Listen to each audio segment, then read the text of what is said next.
We often assume wealth enriches relationships, yet the opposite quietly occurs, where money reshapes connection, trust, and intimacy in subtle, often uncomfortable ways. As fortunes grow, the mind and social environment shift, introducing distance, calculation, and scrutiny that few outside the circle ever notice or acknowledge. Friends and family become both anchors and liabilities, as influence and expectation silently reconfigure loyalty, obligation, and emotional transparency. Love and attachment are tested, not by scarcity, but by abundance, where motives are questioned and authenticity becomes difficult to gauge. Even casual interactions acquire stakes, gestures, and words interpreted as signals of need, leverage, or alignment, altering human instinct in quiet ways. Intimacy often diminishes, replaced by measurement and caution, as emotional openness risks misunderstanding or exploitation within a world shaped by wealth. Observers misread composure as detachment, confidence as superiority, or neutrality as apathy, missing the subtle negotiation happening beneath every encounter. The wealthy discover that every relationship carries implicit cost, a price measured not only in time but in attention, trust, and emotional energy. Even generosity is filtered, gifts and favors evaluated for long-term consequence, influence, and the potential to create dependency or obligation. To understand how wealth reshapes relationships, one must look beyond visible gestures and examine the quiet architecture of behavior, calculation, and internal adaptation. Wealth rewires perception, social cognition, and emotional evaluation. Because stakes are larger, scrutiny is higher, and each interaction carries amplified consequence. Behavioral psychology demonstrates that repeated exposure to risk and influence suppresses impulsive emotional response, cultivating measured engagement and strategic restraint. Immediate gratification fades, long-term calculation dominates, and relational decisions are filtered through predictive modeling and consequence analysis rather than instinct or desire. Resources are evaluated instrumentally. Emotional expression becomes a potential liability, and attachment is weighed against vulnerability and reciprocity. Decision fatigue extends to relationships, and emotional neutrality functions as both energy conservation and strategic management of social capital. Repeated exposure to misaligned incentives recalibrates trust, loyalty, and perceived intention, shaping a cautious, observant stance toward others. Social perception becomes hyper-tuned. Subtle cues are interpreted for alignment, motive, and influence, teaching emotional detachment as a form of protection. Cognitive frameworks prioritize systemic understanding over immediate resonance, evaluation over impulse, and consequence over comfort in relational dynamics. Emotions are compartmentalized, accessed privately, and rarely displayed in arenas where leverage, reputation, or influence could be affected. The wealthy observe before committing, evaluate context carefully, and reserve full emotional investment for situations with calculated benefit and minimal risk. This mental economy extends to intimate relationships, where attachment, trust, and expression are filtered to minimize exposure and maximize relational stability.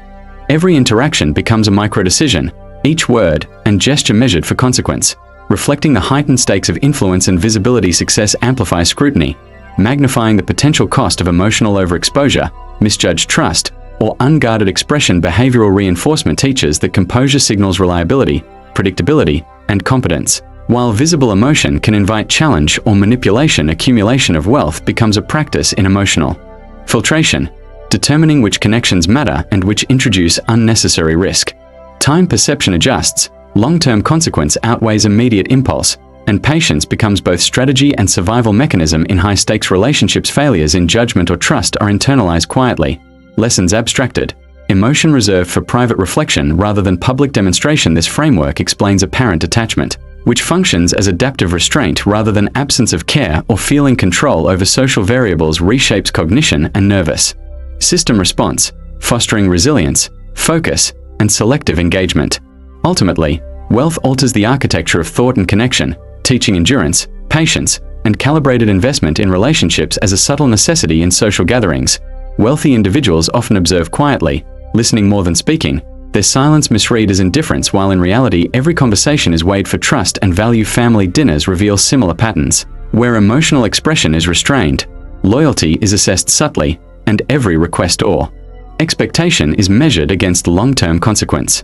Friendships often shift, as gestures of generosity are monitored, favors noted, and patterns of reciprocity tracked, creating distance where spontaneity once existed. Romantic relationships are filtered through calculation, attachment measured, and overt vulnerability limited, with emotional exchanges often evaluated for alignment and longevity. Even casual meetings carry stakes, as words and body language are interpreted for potential leverage, loyalty, or hidden expectation, transforming ordinary interaction into strategic observation.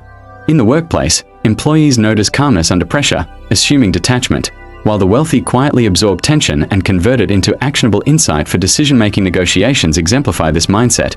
Patience dominates, offers are delayed, reactions controlled, and composure masks meticulous risk assessment beneath the surface. Children of the wealthy often describe homes as stable yet emotionally restrained, where routines dominate and impulsive warmth is rare, replaced by subtle guidance. Public scrutiny reinforces neutrality, expressions are moderated, revealing little even under intense observation, signaling self-control and strategic awareness rather than detachment. Even leisure is structured, rest scheduled, and indulgence measured, reflecting a prioritization of energy, time, and consequence over immediate pleasure. Trust is selective, empathy measured, and social investment calculated to maximize loyalty while minimizing vulnerability, creating an atmosphere of careful engagement. Conflict is rarely escalated openly, disputes are addressed privately, preserving influence and avoiding collateral consequences that could disrupt long-term stability. Observation becomes a tool, assessing behavior, motives, and signals of potential risk, while outward appearance remains composed and neutral. Networking is deliberate, charm and friendliness strategically deployed, while emotional disclosure is limited to preserve control and manage perception. Philanthropy follows a similar pattern, where social impact and perception are factored into gestures, ensuring both efficiency and reputation management. Even small daily decisions reflect this mindset. From dinner invitations to conversation topics, each action filtered through potential consequence and relational value. Internal boundaries are reinforced, ensuring privacy and minimizing exploitation, creating a subtle emotional distance even from close acquaintances. Generosity is deliberate, influence carefully measured, and attachment rarely absolute, emphasizing strategic engagement over spontaneous connection. Observers may misinterpret composure as superiority, apathy, or aloofness, failing to see the intricate balancing act of calculation and restraint beneath. Ultimately, these patterns reveal that detachment and careful measurement are adaptive responses, optimizing relationships under the unique pressures that wealth imposes. Detachment arises from repeated exposure to betrayal, expectation, and consequence, teaching the brain to buffer against disappointment and vulnerability. The nervous system adapts, threat response diminishes, and calm becomes habitual, preserving focus and emotional energy in high-stakes relational environments. Temporal perception shifts, urgency of immediate emotional response fades, allowing reflection before engagement or commitment, reducing impulsive risk. Attribution adjusts, outcomes are assigned to systems, incentives, or behavior rather than personal failure, lightening internal emotional burden. Power dynamics reinforce restraint. Overt emotion invites challenge, manipulation, or misinterpretation, making neutrality a subtle signal of control. Cognitive reinforcement strengthens calmness. Composed behavior is rewarded with access, influence, and trust, while visible emotionality carries potential costs. Social environments normalize detachment. Peers model restraint, and newcomers adapt quickly or are subtly excluded from relational advantage. Accumulated disappointment and betrayal create subtle emotional scar tissue, reshaping how attachment and trust are granted and maintained. Empathy becomes selective, focused on abstract outcomes or strategic benefit rather than immediate personal resonance, creating filtered emotional engagement. Emotion is compartmentalized, accessed privately, rarely displayed publicly where social leverage is at stake, preserving energy and maintaining strategic advantage.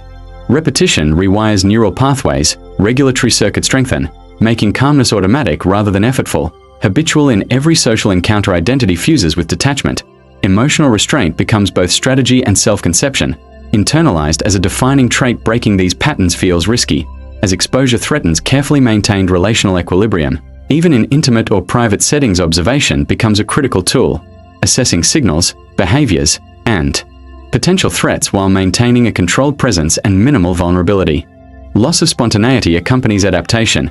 Emotional immediacy traded for clarity, prediction, and long-term relational stability. Every social choice is filtered through consequence, reducing exposure while maximizing potential alignment. Loyalty, or advantage. Detachment is a survival mechanism, refined over time to navigate complex social systems and high-stakes networks. Internal tension persists quietly, as unexpressed emotion accumulates beneath composed behavior, creating a subtle but constant undercurrent. Observers misread calm as superiority or apathy, missing the nuanced mechanism shaping restraint and strategic engagement in relationships. Ultimately, what appears as emotional distance is a learned adaptation to relational risk, consequence, and constant social evaluation. For those who quietly observe these patterns and wish to explore the mechanics of human connection under pressure, Following PsyWealthy allows deeper insight into social strategy and relational adaptation. There is no urgency in this invitation, only the opportunity to return when curiosity calls, examining the subtle interplay between trust, influence, and emotional architecture in high-stakes environments. Many believe wealth automatically enriches relationships, yet abundance often introduces scrutiny, calculation, and subtle tension that transform trust and attachment. A common myth is that money removes relational difficulty, ignoring that every gesture, favor, and conversation carries amplified consequence and potential misunderstanding. Observers frequently mistake detachment for confidence or superiority, overlooking the disciplined observation and restraint that sustain composure and strategic engagement. Some imagine wealth erases relational fear, yet it relocates it into social leverage, hidden motives, and potential betrayal. Rather than eliminating it, there is a belief that generosity always fosters authenticity, neglecting that favors, gifts, and support are often filtered for consequence and loyalty. Many assume accumulation is effortless or emotionally liberating, failing to see repeated trade-offs, sacrifice, and strategic restraint required for relational stability. Another misconception is that emotional control indicates coldness, when selective empathy and compartmentalized attachment are deployed to maintain influence and reduce risk. Observers romanticize neutral composure as enviable, ignoring subtle isolation and the quiet tension of constant measurement and vigilance. Some assume internal conflict disappears with wealth, yet relational complexity persists quietly, managed privately rather than expressed outwardly. A common fantasy imagines indulgence is consequence-free, while every emotional expression or attachment carries potential cost and social exposure. Many believe wealth allows complete freedom in choice of friends and partners, overlooking subtle dependencies, loyalty checks, and social calculation. Some interpret composure as natural talent, neglecting years of exposure to high-stakes social evaluation that refine restraint and observation. Another misconception imagines abundance simplifies intimacy, ignoring that trust, vulnerability, and attachment are continuously negotiated and filtered. Observers misread measured engagement as indifference, missing the quiet balancing act of protection, alignment, and strategic relational investment. Ultimately, the uncomfortable truth is that wealth reshapes not only opportunity but the internal and social architecture of connection, teaching restraint, patience, and observation as survival. The accumulation of wealth subtly transforms relationships, teaching patience, measured engagement, and emotional economy that outsiders often misinterpret as detachment. Composure conceals complexity, constantly evaluating trust, risk, and alignment while appearing effortless. Even in moments of intense scrutiny, silence becomes strategic, observation a tool, and emotional exposure filtered to preserve energy and relational stability. The wealthy navigate relational networks with quiet precision, replacing immediacy with calculation and impulse with measured response. Even intimacy and generosity are recalibrated, balanced against consequence, expectation, and potential misalignment. Attachment is strategic, empathy selective, and relational trust carefully monitored, producing an environment of both connection and subtle caution. Success carries relational cost, as measured engagement replaces spontaneous warmth and emotional immediacy, optimizing longevity over intensity. Observers misread calm as superiority or apathy, failing to notice the disciplined mechanisms shaping restraint, observation, and subtle influence. Understanding these patterns requires careful observation, seeing beyond surface gestures to the mechanisms of trust, attachment, and consequence. Ultimately, wealth alters not only access and opportunity but the internal logic of connection, teaching endurance, patience, and strategic relational engagement as a quiet necessity.